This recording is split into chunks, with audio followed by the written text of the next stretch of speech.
Hello வணக்கம். இது உங்கள் சிவி ஒன்று சொல்லாரம் எப்படி இருக்கீங்க? இப்போ பார்த்தீங்கன்னா விஜய் சேதுபதி அவர்களுடைய எபிசோட் பயங்கர மாசாக போச்சுன்னு தான் சொல்லி ஆகணும்.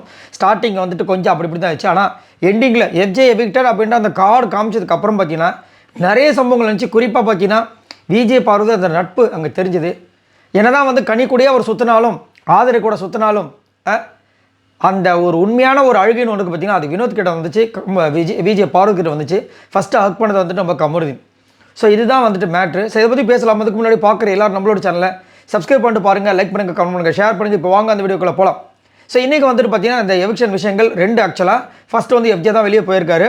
ஸோ அவருடைய அந்த எவிக்ஷனுக்கு முன்னாடி பார்த்தீங்கன்னா யாரெல்லாம் சேவ் பண்ணாங்க பார்த்தீங்கன்னா ஃபஸ்ட்டு வந்து நம்ம கமருதீன், அதுக்கப்புறம் ஹமீதை சேவ் பண்ணாங்க, அப்புறம் கனி, சாண்ட்ரா, அதுக்கப்புறம் சபரி, அதுக்கப்புறம் அரோரா, அதுக்கப்புறம் 5 பேரை வச்சு லாஸ்ட்டாக வந்துட்டு எஃப்ஜே அப்படின்னாங்க. எஃப்ஜே வந்துட்டு உண்மையிலே செம்மையாக வந்து இருந்தது. அவர் வந்துட்டு சூப்பராக அந்த பீட் பாக்ஸ் பண்ண விஷயங்கள் எல்லாமே செம்மையாக இருந்துச்சு. அதுக்கப்புறம் வந்து உங்களோட கேமை விளையாடுங்க அப்படின்னு சொன்னார். அந்த பாட்டு வந்து கடன்னு பாடினார். இதுக்கப்புறம் வந்து பாட்டு கேட்க முடியாது வச்சுக்கிங்களேன். பட் ஓரளவுக்கு மேலே கொஞ்சம் இரிட்டேட் பண்ணுற மாதிரி ஒரு சில விஷயங்கள் பண்ணியிருக்காரு, இல்லைன்னே சொல்ல முடியாது. ஆனால் செம்மையாக இருந்துச்சு அவர் பண்ண விஷயங்கள். அவர் பேசும்போது இந்த பக்கம் காமிக்கிறாங்க, கானவனை செம்மையாக எழுதார். ஏன்னா இவங்க 2 பேரும் பூம் பூம் பூம் பூம் அதெல்லாம் மறக்கவே முடியாது. அந்த கானா பாக்ஸ் அப்படின்ற விஷயங்கள் இவங்க 2 பேரும் தான் பண்ணாங்க. நிறைய சூப்பரான மெமரிஸை நம்மளுக்கு கொடுத்துருக்காங்க. அது வந்து மாற்றிக்கிறதே கிடையாது. அந்த நேரத்தில் வந்து ஃபஸ்ட்டு வந்து இவர் வந்து அங்கே வந்து லிவிங் ஏரியாவில் நின்னவொன்னே கமருதீன் வந்து ஃபஸ்ட்டு ஹக் பண்ணார். விஜய் பார்வதி வந்து அப்படியே ஒரு மாதிரி கண் கலங்கிட்டே இருந்தாங்க. அதுக்கப்புறம் உட்காந்தாங்க. அவர் அப்பயும் பேசலை, கனிக்கிட்ட தான் சொன்னார். எனக்கு போகும்போது ஒரு வருத்தம் என்ன அப்படின்னா, கனியோட அதாவது என் அக்கா பொண்ணுங்களை பார்க்காம போகிறேன் அப்படின்னு ஒரு விஷயத்தை வந்து ஷேர் பண்ணார். அதுக்கப்புறம் வந்து ஆதரிக்கிட்ட மன்னிப்பு கேட்டாப்புல. அதுக்கப்புறம் வெளியே போனார். சரிங்களா? வெளியே போனோன்னு அந்த ஒரு ஃப்ரேம் கொடுத்தாங்க. அந்த நேரத்தில் பார்த்தீங்கன்னா நம்ம விஜய் பார்வதி அழுதுகிட்டே இருந்தாங்க. வேறு யாருமே அழலை. இதில் நீங்கள் நல்லா நோட் பண்ணிங்கன்னா தெரியும். ஏன் வந்து விஜய் பார்வதி திரும்ப எஃப்ஜே அவ்வளோ கேவலப்படுத்தலாம் அசிங்கப்படுத்தி பேசினாலும் திரும்ப போனாங்கன்னா அந்த ஒரு நட்பு. நான் முதலே சொல்லியிருப்பேன், நல்லா நோட் பண்ணி பாருங்களேன். இது வரைக்கும் வந்துட்டு நிறைய பேர் வந்து சண்டை போட்டு பேசாமல் போயிருக்காங்க. ஆனால் விஜய் பார்வதி மட்டும்தான் சண்டை போட்டாலும் அதுக்கப்புறம் திரும்பி போய் பேசுவாங்க. குறிப்பாக எஃப்ஜே விடவே மாட்டாங்க. எல்லா இடத்துலையும் என்னடா அப்படி இப்படின்னு சொல்லிட்டு பேசிகிட்டே இருப்பாங்க. கடைசியாக அவங்க அழும்போது தான் அந்த ஒரு விஷயமே தெரிஞ்சுது.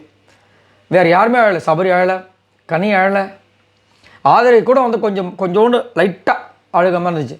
மற்றபடி அழுது கானவனத்து ஃபஸ்ட்டு, அதுக்கப்புறம் விஜய் பார்வதி கடைசி வரைக்கும் ஸ்டார்டிங் சொன்னதுலேருந்து சரி இப்போ வரைக்கும் அழுதாங்க. அதில் தான் நான் உண்மையிலே சொல்கிறது. எதுக்காகனா இந்த பொண்ணு வந்து அதோட எமோஷன்ஸை வந்துட்டு சொல்கிறாங்களே, எமோஷன்ஸை கண்ட்ரோல் பண்ண முடியலன்னு நான் அன்றைக்கி நைட்டு பேசிட்டிங்க. இதுவும் தான் இந்த எமோஷன்ஸும் பார்த்தீங்களா எல்லாமே வந்துட்டு அவங்ககிட்ட கரெக்டாக இருக்குது. மற்றவங்க வந்து ஃபேக்காக பண்ணாங்க, இவங்க ஃபேக்காக இல்லாதனால தான் இவ்வளோ பிரச்சனைகள். ஸோ உண்மையிலே நான் வந்துட்டு விஜய் பார்வதி வந்துட்டு அதோட கேமை நான் உண்மையிலே பாராட்டுறேன். அதே மாதிரி இது வரைக்கும் தகாத வார்த்தைகளை வச்சு யாரையுமே திட்டதே கிடையாது. நீங்கள் நல்லா நோட் பண்ணிங்கன்னாவே தெரியும். எல்லாருக்கும் மரியாதை பேசுவாங்க.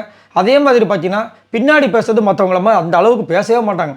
குறிப்பாக கமருதை பற்றி பேசவே மாட்டாங்க அவ்வளோ சீக்கிரத்தை. ஒரே ஒரு வாட்டி பேசினாங்க, அதை வந்து பெருசாக அந்த பேசின விஷயத்த ப்ரோமோவில் போட்டு காய்ச்சி விட்டாங்க.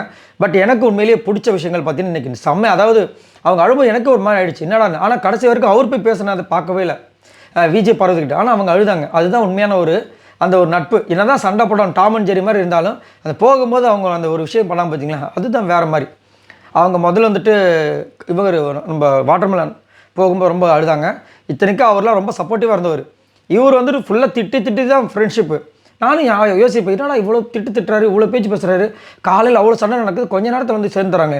ஸோ அந்த நட்புக்கு வேல்யூ கொடுக்குறாங்க. Super, nice, super. இதை பற்றி உங்களோட கருத்துக்களை சொல்லுங்கள். பாய் நண்பர்களே.